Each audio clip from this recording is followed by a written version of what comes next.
There's a message you typed and never sent. A call you made that went unanswered. A person you kept choosing who never once chose you back. And every time you chased them, something inside you got smaller. You felt it. You just didn't have a name for it. The Stoics did. 2,000 years ago, Epictetus gave it a name, and he gave Rome a cure so powerful that emperors studied it. It's one sentence, and once you truly understand it, you will never chase another human being for the rest of your life. Not out of bitterness, out of something far stronger. Stay with me, because the sentence comes with a warning. After you hear it, you can't unhear it. First, the diagnosis. Why do you chase?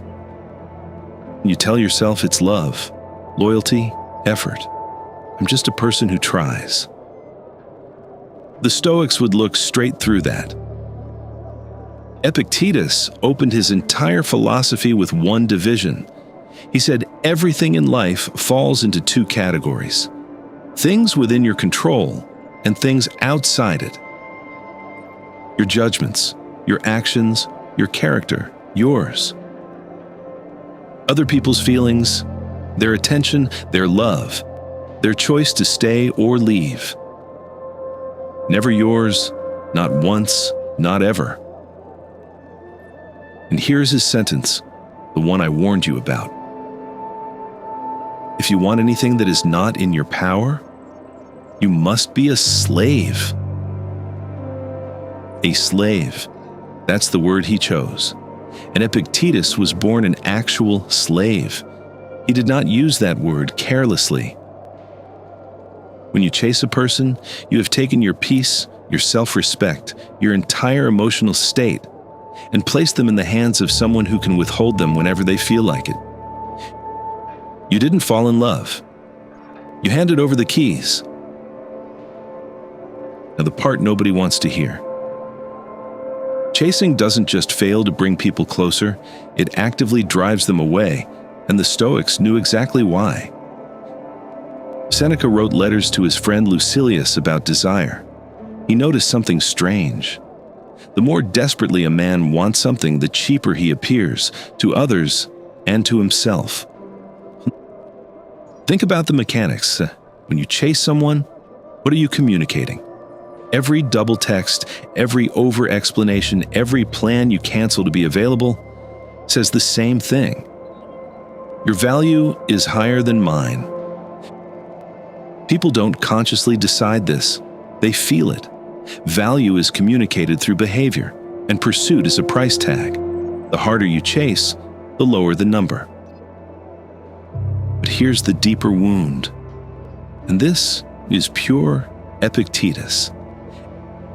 Every hour spent chasing someone is an hour spent staring at what you cannot control, while what you can control sits abandoned. Your work, your body, your mind, your purpose, all of it unattended while you refresh a screen waiting for a name to appear. The Stoics had a word for a man in that state: disturbed, not because life attacked him, because he aimed his entire soul at a moving target he was never going to hit. A dog chases every car that passes. Has the dog ever caught one? And if he did, what exactly was the plan? So the answer is to stop caring, go cold, become the man who needs no one? No.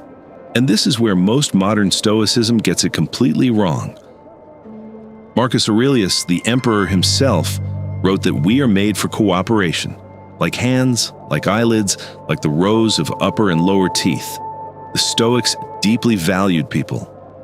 Marcus opens his private journal by thanking one by one everyone who shaped him. The Stoic doesn't walk away from people. He walks away from pursuit. Here's the difference, and it changes everything. Chaser says, I need you to choose me, and I will perform until you do. The Stoic says, my door's open. My respect is real. My effort is offered once, honestly. What you do with it belongs to you. Epictetus taught this with a brutal little image. He said, life is like a banquet. A dish is passed around the table. If it comes to you, take your portion with gratitude. If it passes you by, do not grab, do not lunge across the table, do not beg the dish to come back. The dish that passes was never your dish. The person who requires chasing was never your person, because the ones who are don't make you run. They walk beside you. That is the entire test. It requires no interrogation, no mind games, no strategy. Just observation. Who walks beside you unprompted? Everyone else is a passing dish. And watch what happens to the man who actually lives this. He stops auditioning. In conversations, in friendships, in love, the desperate frequency he used to broadcast goes silent. And people feel that too. The same behavior that made him invisible when he chased makes him magnetic when he stops. Not because he's playing hard to get, because he's genuinely no longer for sale. His time fills with things that answer back. The gym answers effort with strength. The craft answers hours with mastery. The mind answers reading with depth. Everything he invests in himself pays him, on schedule, without games. And something quieter happens underneath. The Stoics called it apatheia, not apathy, not numbness, freedom from being emotionally enslaved.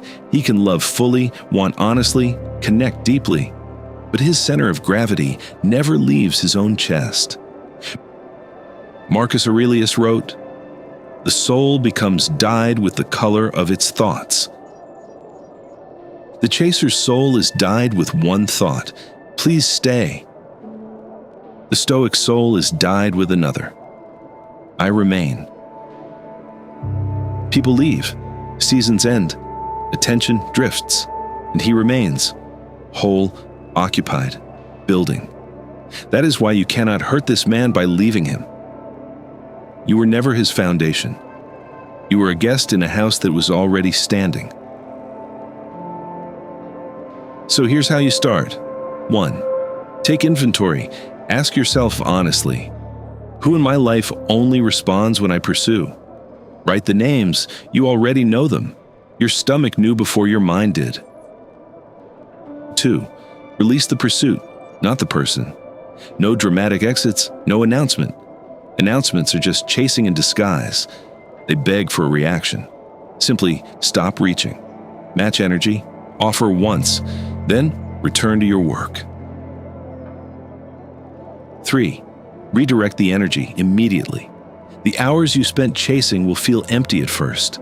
That emptiness is the space where your actual life goes. Fill it the same day. Training, building, learning. The void must be occupied by purpose before it refills with longing. Do this for 30 days. Then look around at who's still standing next to you. Those are your people. They were there the whole time. Epictetus said, "You become a slave the moment you want what isn't in your power." But listen to that sentence in reverse. The moment you stop wanting what isn't yours to control, you become free. Free men don't chase. They walk in their own direction, at their own pace, and the right people walk with them.